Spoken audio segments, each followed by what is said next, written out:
Hello, Happy New Year. Gina here with your first weekly market update of 2023.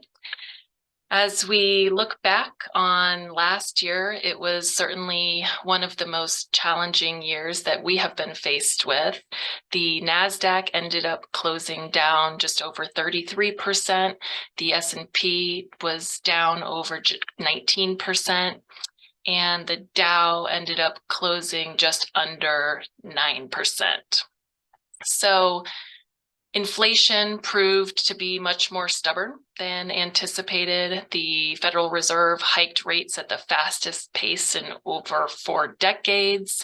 We also certainly had that layered with geopolitical issues and some supply chain issues, and also the fact that the market was already due for a correction coming out of the post-pandemic rally. The rate hikes, however, really surprised investors and was the main reason that stocks were sent into this bear market. The rising rates really puts pressure on equities for two reasons. Number one is it creates competition for cash. And we certainly saw that, especially towards the end of the year, with attractive yields in the bond market and shorter duration vehicles as well. And this is the first time in a very long time that we've been able to see that attractive yield outside of the equity market.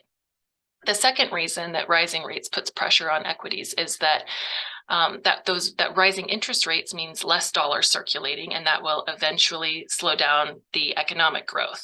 Now, this is good for high inflation, and that's the whole point, is to combat that.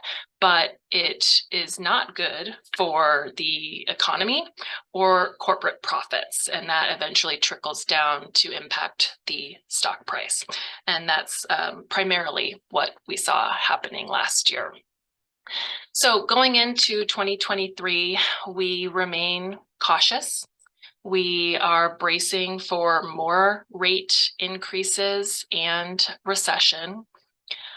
We are expecting the volatility to continue, but we also anticipate that this will create opportunities, particularly for active money managers like ourselves, as opposed to passive management where the thought process is that rising tides will raise all boats outcome. We just don't feel that's going to be the case this year.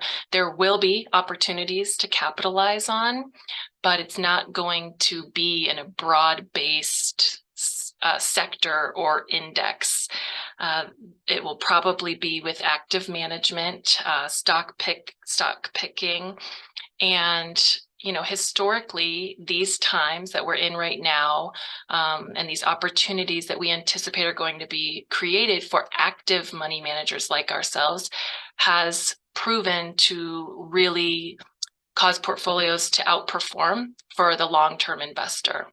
And so that's what we're looking to take advantage of this year, and what we're really paying attention to is where those opportunities are going to be for us to put cash to use and capitalize on for the long term.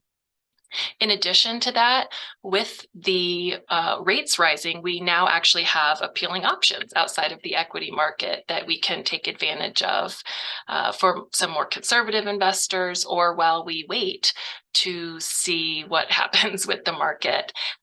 So for right now, really, we are just remaining patient while we wait to see what the Federal Reserve does over the next few months here. And in the meantime, we look forward to hopefully a better and more prosperous new year.